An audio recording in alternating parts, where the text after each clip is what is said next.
Radio Adventiste Bethany de Pétionville, la radio qui vous parle de Jésus.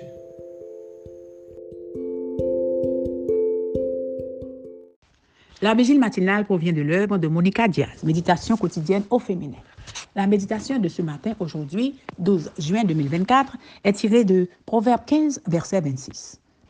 Les pensées mauvaises sont en horreur à l'Éternel, mais les paroles agréables sont pures à ses yeux. Mon message, page 172. Il y a quelques années, j'étais en Corée du Sud pour rendre visite à un ami qui allait se marier. Le lendemain du mariage, elle et son mari partaient pour leur lune de miel et je devais retourner à Séoul pour prendre l'avion pour Miami. Jusqu'à ce moment où je me suis retrouvée seule dans une culture aussi étrangère, je n'avais pas du tout pensé à l'énorme barrière que peut représenter la langue. J'étais là, seule face au danger.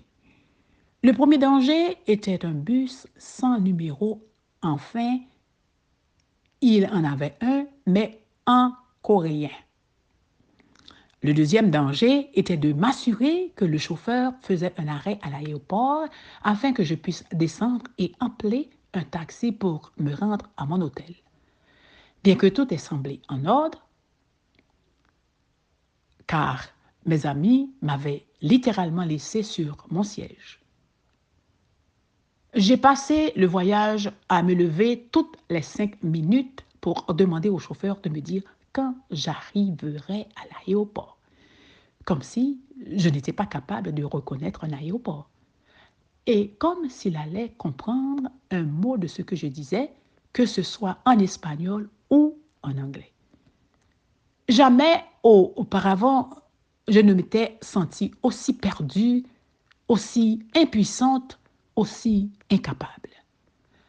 Au cours de ces 3 très longues heures, j'ai commencé à réfléchir sérieusement à la manière dont j'utilise les mots avec les personnes qui me comprennent, puisque je dispose d'un potentiel aussi immense que celui de la langue. Quel genre de message est-ce que je transmets quand je parle et quand j'écris? Est-ce que je mets mes mots aussi au service du commérage ou de la vérité?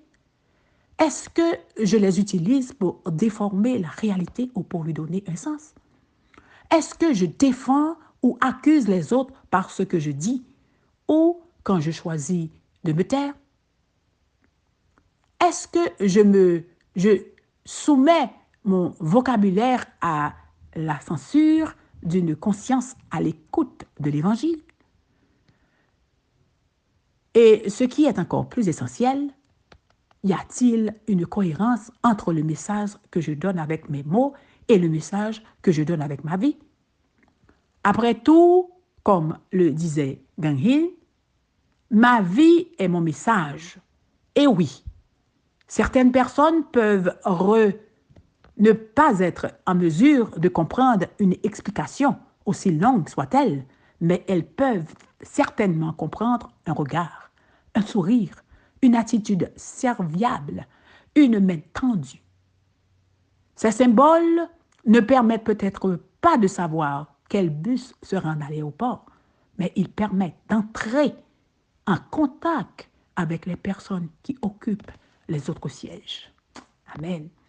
Une langue n'est rien d'autre qu'une série de symboles qui n'ont de sens que pour ceux qui la parlent, mais un geste de courtoisie, de proximité et de bonne volonté est un outil plus puissant car universel. Amen, amen. Mon message. Que Dieu vous bénisse. Bonne journée. D'autres émissions aussi intéressantes sont aussi disponibles sur notre site radioadventistebethany.com et aussi sur toutes les plateformes de podcast.